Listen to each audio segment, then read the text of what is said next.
योजनाओं की जो सौगात दी है उसकी बात करेंगे। पीएम नरेंद्र मोदी ने हरियाणा के रेवाड़ी को 9,776 करोड़ रुपए की विकास परियोजनाओं की सौगात दी है। 9,776 करोड़ रुपए की विकास परियोजनाओं की सौगात मिली है आज हरियाणा के रेवाड़ी को। शहरी परिवहन, स्वास्थ्य, रेल और पर्यटन क्षेत्र की परियोजनाओं का उद्घाटन और शिलान्यास किया है प्रधानमंत्री नरेंद्र मोदी ने। पीएम ने करीब 5,450 करोड़ रुपए की लागत वाली गुरुग्राम मेट्रो रेल परियोजना की आधारशिला रखी है। तो बेहद महत्वपूर्ण है ये गुरुग्राम मेट्रो रेल परियोजना, और इस परियोजना में मिलेनियम सिटी सेंटर को उद्योग विहार चरण 5 से जोड़ा जाएगा। तो उद्योग विहार चरण 5 से मिलेनियम सिटी सेंटर को जोड़ दिया जाएगा। पीएम मोदी ने लगभग 1,650 करोड़ रुपए की लागत से बनने वाले एम्स रेवाड़ी की आधारशिला भी रखी। तो एक और एम्स मिला है हरियाणा को रेवाड़ी में। इसमें 720 बेड का अस्पताल, 100 सीटों वाला मेडिकल कॉलेज और 60 सीटों वाला नर्सिंग कॉलेज भी प्रस्तावित है। इसके साथ ही साथ प्रधानमंत्री नरेंद्र मोदी ने कई रेलवे परियोजनाओं का शिलान्यास और लोकार्पण किया। ये बेहद महत्वपूर्ण रेल की परियोजनाएं रही हैं, जिसमें रेल मार्ग के खोले जाने और लाइनों के दोहरीकरण का काम हुआ। इसमें 4 रेल लाइनों का दोहरीकरण और रोहतक महम हांसी रेल लाइन राष्ट्र को समर्पित करना शामिल है। तो 4 रेल लाइनों का दोहरीकरण हुआ है। प्रधानमंत्री ने कुरुक्षेत्र के ज्योतिसर में नवनिर्मित अनुभव केंद्र का उद्घाटन किया। तो ज्योतिसर में नवनिर्मित अनुभव केंद्र का भी उद्घाटन किया प्रधानमंत्री ने। ये एक संग्रहालय है और ये संग्रहालय महाभारत की महाकाव्य कथा और गीता की शिक्षाओं को जीवंत करेगा। इसके साथ ही साथ एक जनसभा को संबोधित किया प्रधानमंत्री ने, और उस दौरान प्रधानमंत्री ने कांग्रेस के ट्रैक रिकॉर्ड को गिनाते हुए उनके परिवारवादी रवैये की निंदा की। प्रधानमंत्री ने कहा कि कांग्रेस ने परिवार को देश से ऊपर रखा है। पीएम ने कहा कि विकास की नई रफ्तार से देश आगे बढ़ रहा है और हरियाणा भी उसमें शामिल है। तो प्रधानमंत्री ने 9,776 करोड़ रुपए की परियोजनाओं की सौगात दी आज रेवाड़ी को। और प्रधानमंत्री ने कहा इस मौके पर कि समय से अयोध्या में राम मंदिर बनकर तैयार हुआ है। उन्होंने कहा कि जो लोग भगवान राम को काल्पनिक कहते थे, वो भी अब राम का नाम जप रहे हैं। देश की इच्छा थी कि अयोध्या में प्रभु राम का भव्य मंदिर का निर्माण हो।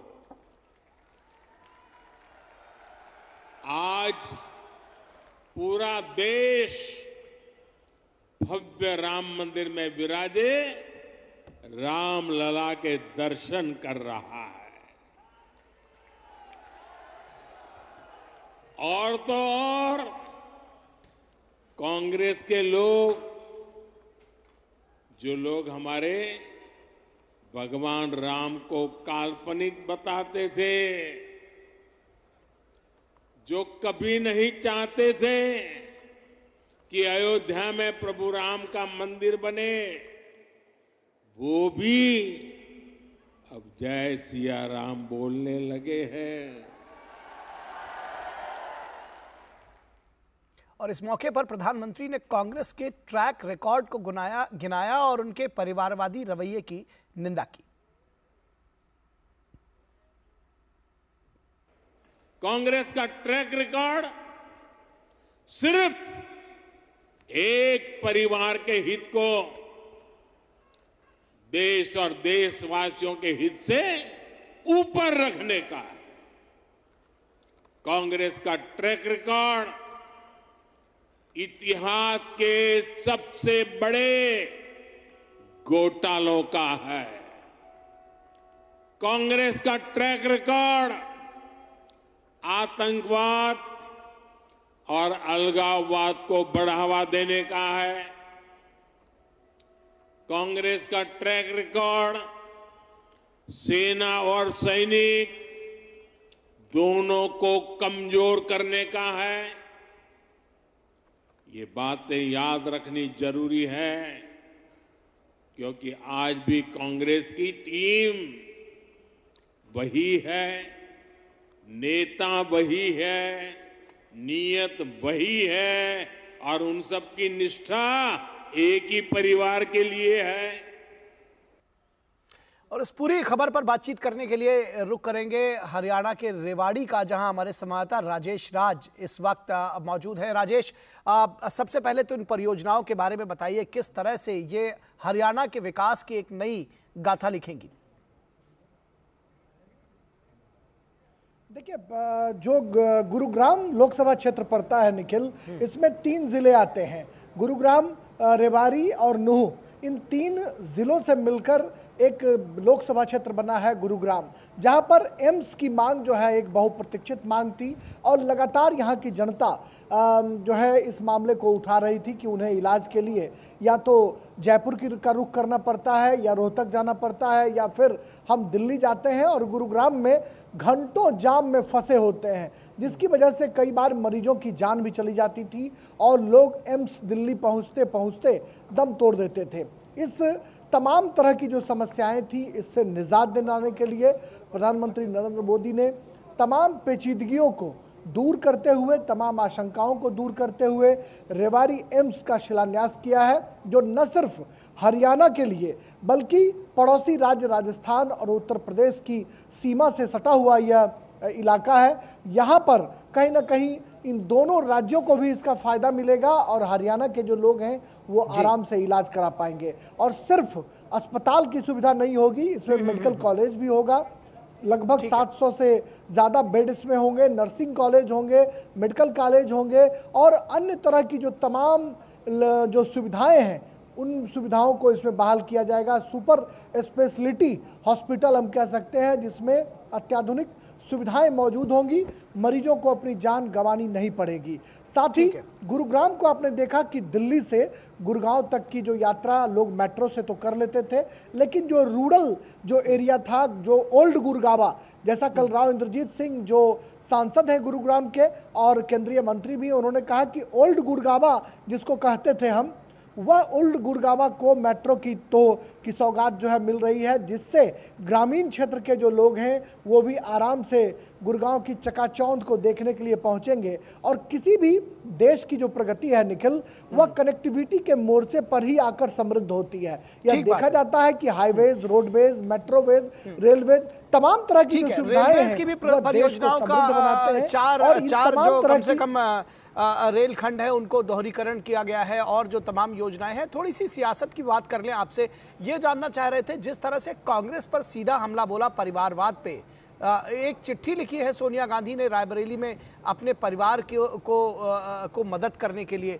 और आज प्रधानमंत्री ने सीधे सीधे फिर से कांग्रेस के परिवारवाद के ऊपर हमला बोला है। किस तरह से देखते हैं इसको?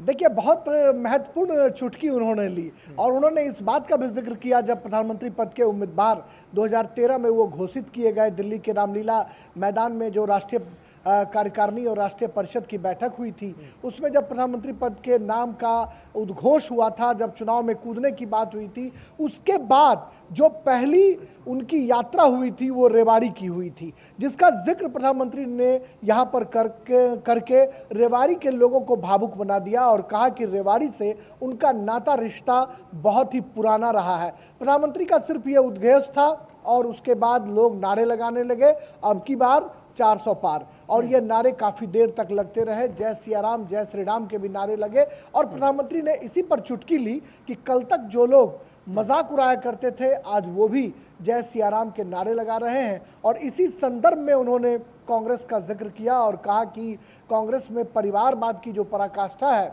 वह बड़ी अद्भुत है और कहीं ना कहीं देश को परिवारवाद का दंश जो है वो झेलना पड़ा है। और रायबरेली की जनता के नाम सोनिया गांधी के जिस पत्र का आपने जिक्र किया, निश्चित तौर पर कहीं ना कहीं इशारा हम कह सकते हैं कि चुटकी उस तरफ जरूर रही होगी। प्रधानमंत्री ने हालांकि उसका जिक्र तो नहीं किया, ना ही नाम लिया सोनिया गांधी का, लेकिन कांग्रेस पर इशारों ही इशारों में उन्होंने तंज कसा और निश्चित तौर पर जो परिवारवाद है वह परिवारवाद उनके निशाने पर रहा।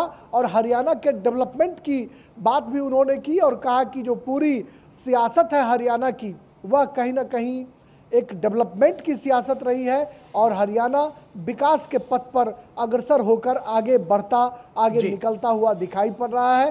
और इसके लिए उन्होंने मनोहर लाल खट्टर की भी तारीफ की। जी जी, निश्चित तौर पर तो विकास के लिहाज से भी बेहद महत्वपूर्ण दिन रहा हरियाणा के लिए, और सियासत भी प्रधानमंत्री ने, जैसा कि आपने कहा कि उन्होंने चुटकी भी ली और जो हरियाणा की जनता है उसको सचेत भी किया। बहुत शुक्रिया इस तमाम बातचीत और जानकारी के लिए राजेश राज। और इससे पहले कि हम अगली खबर की तरफ बढ़ें और बात करें कि किस तरह से जो किसान आंदोलन है वो चल रहा है और किस तरह से प्रधानमंत्री नरेंद्र मोदी जो कि लोकप्रियता के रथ पर सवार है तो उनके खिलाफ मुद्दे तलाशे जा रहे हैं। रुकेंगे एक छोटे से ब्रेक के लिए, कहीं मत जाइएगा, जल्द हाजिर होंगे। यारो, शादी तो मैं प्रीति से ही करूंगा। कॉलेज टॉप करके अच्छी सी नौकरी लूंगा।